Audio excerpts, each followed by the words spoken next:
At 3:47 p.m., he understood that something had gone catastrophically wrong. The aircraft was no longer responding.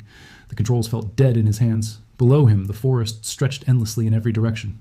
Enemy territory, no roads, no rivers, no landmarks he recognized.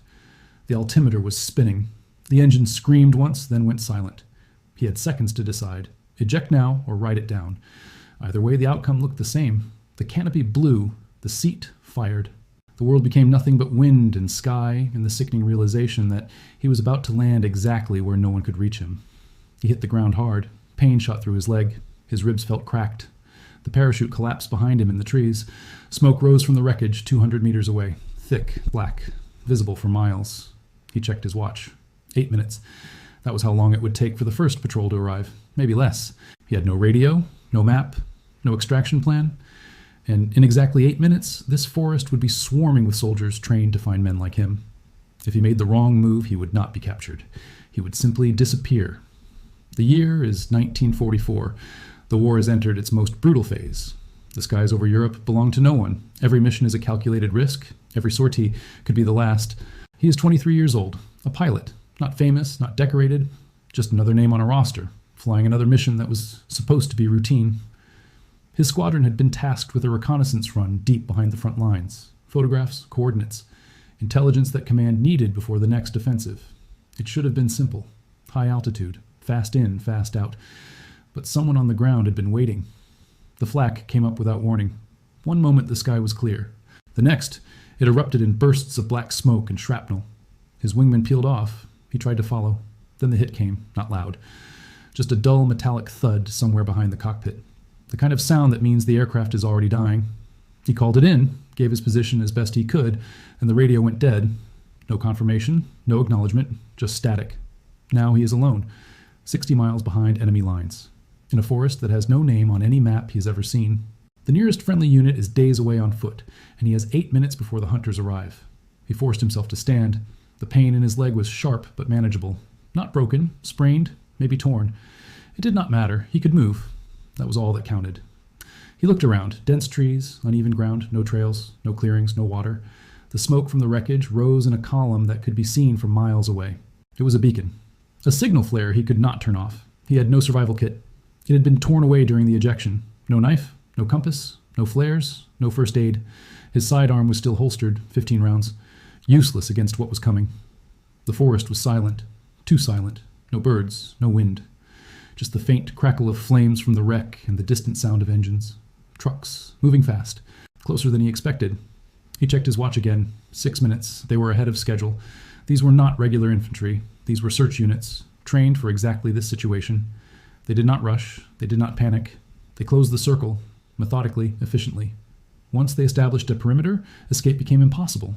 He had seen the reports. Pilots who went down behind enemy lines had two choices: evade immediately before the net closed, or surrender, and hope for a prison camp instead of a bullet. Most never got the choice. They were found within hours, dead or captured. The statistics were not encouraging. He tried to think. Standard evasion protocol said to move away from the crash site. Put distance between yourself and the wreckage, find cover, stay low, wait for nightfall, then move under darkness toward friendly lines. But that assumed time. That assumed the enemy did not know exactly where you were. He had neither. The smoke gave away his position. The patrols were already closing in, and night was still hours away. Running now would leave tracks, broken branches, disturbed ground, footprints in the soft earth. The search teams would follow them like a road. Even if he got a head start, they would run him down before sunset. Hiding was just as bad. The forest was not thick enough. No caves, no ditches deep enough to disappear into. They would sweep the area in a grid. Dogs, soldiers, methodical, patient. He would be found. Fighting was suicide. 15 rounds against an entire platoon, maybe more. He would take a few with him. Then it would be over.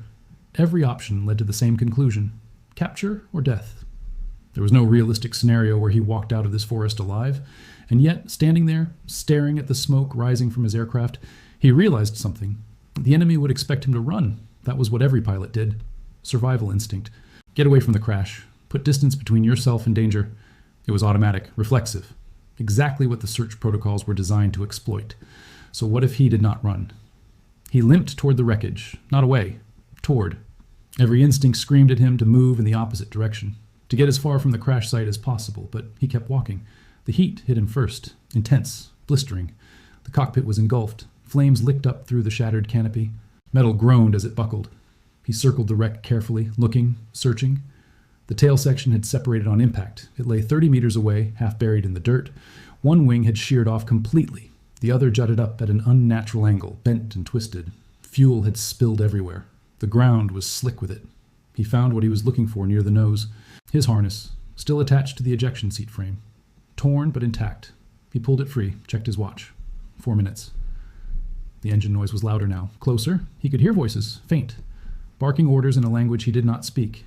He worked quickly, took off his flight jacket, wrapped it around a piece of jagged metal from the fuselage, placed it near the cockpit. Then he grabbed his harness and moved to the edge of the wreckage. He laid it out, deliberately, carefully, as if it had been thrown there during the ejection, as if the body that had been strapped into it was still nearby.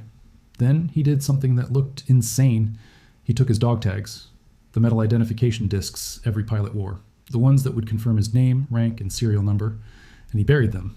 Not far, just deep enough that they would not be seen immediately, but shallow enough that a thorough search would find them. He stepped back, looked at the scene. To anyone arriving, it would tell a clear story. The aircraft had gone down hard. The pilot had ejected. The harness was here. The jacket was here. The cockpit had burned. And somewhere in that wreckage, or in the immediate area, there had to be a body. He moved away from the crash site, but not far. 50 meters? No more. He found a fallen tree, old, rotting, covered in moss. He crawled underneath, pulled dirt and leaves over himself, and he waited. 3 minutes. The voices grew louder. Boots on the ground, multiple soldiers spreading out, surrounding the wreckage.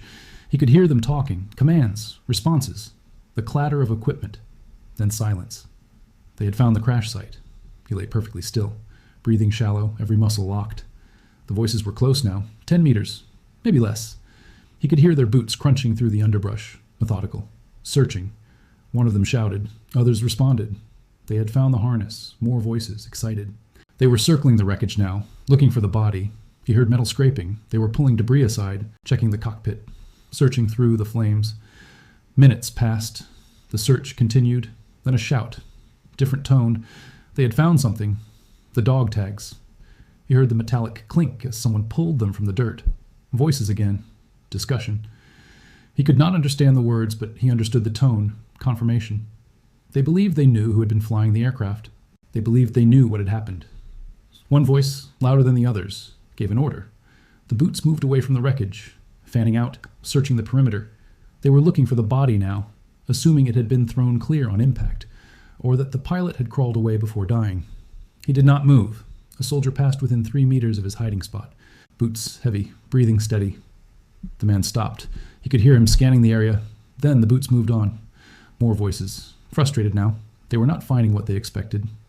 The search widened. He heard them moving farther into the forest, calling out, checking behind trees, under bushes, in ditches. An hour passed. The voices grew distant. Then they returned. A new sound. Dogs. He heard them barking, straining at their leashes. They were brought to the wreckage, to the harness, to the dog tags. The handlers let them sniff, gave them the scent, then released them. The dogs moved outward, following trails. Phantom trails. Trails that led nowhere because he had never run. He had never left tracks leading away from the crash. The only scent they could follow was the one around the wreckage itself. Circles, confusion.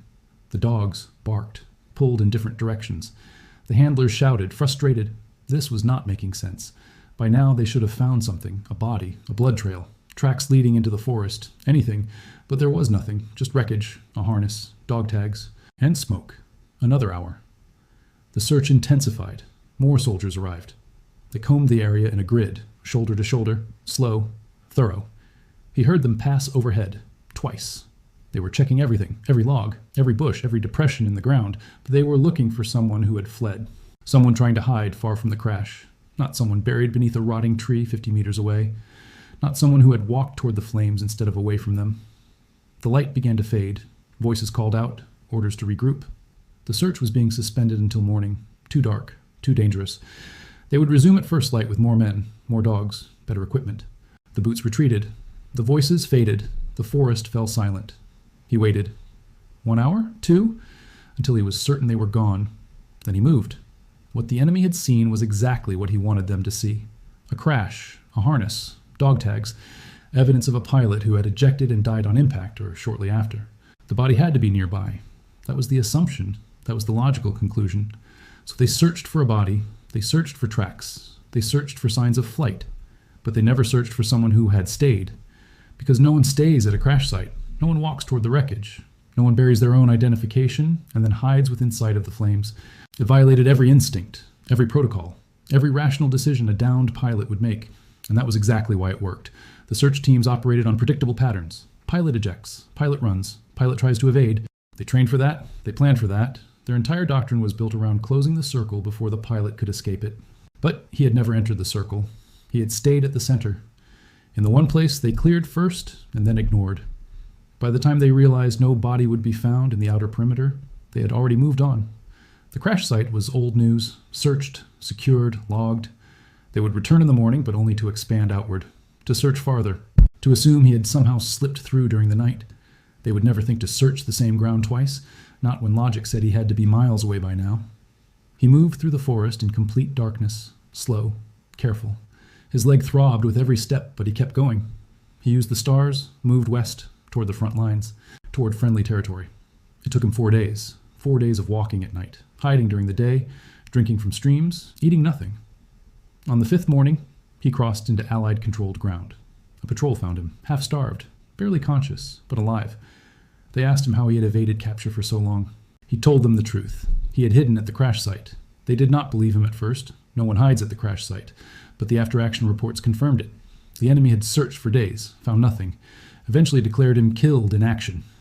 By the time they understood what had happened, he was already gone. After the war, he rarely spoke about that day. When asked, he would say only that he made the one choice no one expected. To him, it was not brilliance, not heroism, just the last option that made sense when every other option led to death. And sometimes, he would add, the best way to disappear is to stay exactly where they think you cannot be.